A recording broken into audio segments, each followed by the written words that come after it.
Jon Bernthal is an engaging and versatile actor both on the small screen and the silver screen. He stepped into the limelight as Shane Walsh on AMC's apocalyptic horror show The Walking Dead.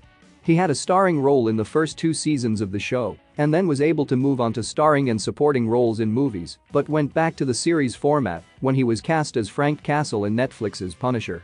Though the Marvel vigilante known as the Punisher has been portrayed by several actors including Dolph Lundgren and Thomas Jane, it's Jon Bernthal who has left the biggest impression.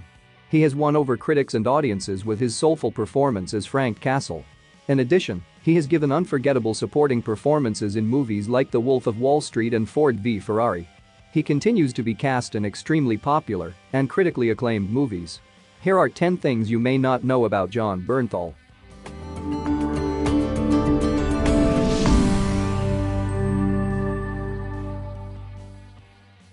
He studied acting in Russia. Bernthal became interested in acting in high school and was later accepted into Harvard's Master in Dramatic Arts program.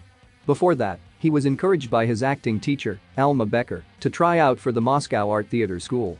Bernthal went to Russia and was accepted into the school's program. He said, "I absolutely fell in love with Russian culture, Russian people. I felt as an actor, there's a real respect for the arts there that I don't necessarily think too many of my peers at the time in America had." As a result, Bernthal can speak fluent Russian. He was married by his acting teacher. We all have that one person in our lives who's like a guardian angel of some sort. For Jon Bernthal, that would be his acting teacher, Alma Becker. His move to attend the Moscow Art Theater was at her advice. He also sports a tattoo of Becker's name on his right wrist. Becker was also the one who married Bernthal and his wife Erin Engel, with whom he has 2 sons and a daughter. He auditioned for the roles of Rick and Shane on The Walking Dead. Before landing his breakout role as unstable alpha male Shane Walsh on AMC's The Walking Dead, Jon Bernthal nearly got cast in a different part. It's interesting to learn that he did not just audition for the part of Shane, he wanted to be Rick too. The original showrunner and the person responsible for bringing The Walking Dead to television, Frank Darabont, had Bernthal audition side by side with Andrew Lincoln. Darabont even had the pair audition sitting together in a car, eating burgers. Bernthal, ultimately, was awarded the part of Shane and lasted 2 seasons on the show until his character was killed. He almost turned down playing the Punisher. While Bernthal seems to be settling into playing Frank Castle with ease, it turns out that the actor nearly turned down his starring role in Netflix's The Punisher.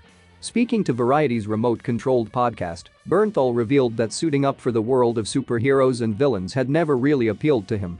He said, "Fully candid, being part of a superhero franchise was not something that I really had an ambition towards, it wasn't really on my radar. A lot of the people that I really admire, actors that I really look up to have avoided that whole thing."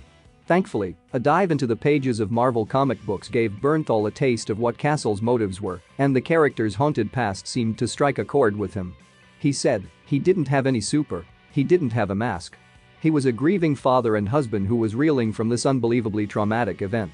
There was something about that scared the you-know-what out of me and left me intrigued."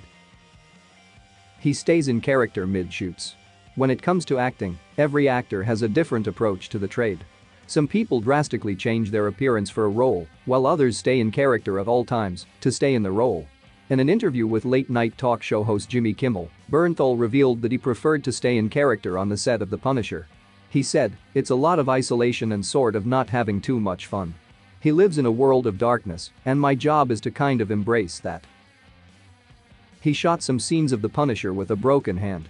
Anybody who has seen The Punisher knows that Frank Castle can inflict some serious pain on his enemies. The series has some brutal fight sequences, some of which Jon Bernthal attempted without a stunt double. While filming season 2, he actually broke his hand and was knocked unconscious while filming. He broke his hand on the first day of shooting, but instead of taking time off, he continued to film fight sequences. This resulted in emergency surgery and is likely why Frank has a cast on for a good portion of season 2. Not only is this a wild detail about the show, but it just goes to show how dedicated Bernthal was to the character of Frank Castle. He had a crazy workout routine. Many actors are in incredible shape but bulk up even more to play a certain role. This is very much the case for superhero movies, and actors often have an intense workout routine to get in shape. The Punisher was no exception as Jon Bernthal had a crazy workout routine. Bernthal explained to Men's Journal that the workout regime was quite intense and included activities like strength work, metabolic conditioning, and jiu-jitsu workouts. He was also cautious with what he ate, mainly eating lean meats and vegetables for the duration of the shoot. He also joked that he had been craving pizza but had to be careful with what he put into his body. He almost punched out Oliver Stone. He once almost got into a fistfight with Oliver Stone on the set of World Trade Center over a decade ago. As the story goes, things got somewhat intense on the set of the 2006 thriller about 9/11s. Bernthal was cast in the film in a fairly substantial role as a Port Authority police officer, and Oliver Stone took a pretty aggressive approach in his direction of the up-and-coming actor. At one point, Stone apparently started yelling at the actors to call them out for being vain, and he specifically singled Bernthal out as the worst of them. Not one to take anything from anyone, Bernthal, who has had his nose broken 14 times, some apparently even during fights, stood his ground and fought back against the platoon director. According to Bernthal, he looked at Oliver Stone and said, "Let me tell you something, dude. You might be Oliver Stone, but I will beat your fucking ass right here on this set. In front of everybody here, I will beat your ass." Following the encounter, Bernthal was approached by World Trade Center star Nicolas Cage, who provided his own commentary on the incident. Cage said, "Wow man. There was adversity and you threw more adversity at it." Bernthal said he and Stone later patched things up, and the two became friendly. He almost spent the rest of his life in prison. At one point, Jon Bernthal's life was filled with violence. Although his father was a corporate lawyer and his mother watched foster children, Bernthal says that he and his friends were suburban kids but were always looking to do the most dangerous things. At school, he and his friends would fight kids from other schools. Nunchakus were their weapon of choice. His first trip to jail was at 17 when he was caught with dime bags. He didn't grow out of these violent habits, the habits grew along with him. If there was one incident that caused Bernthal to finally put his demons to rest, it happened when he was in his 30s, when a group of drunk men began to follow him home as he walked his dog at Venice Beach.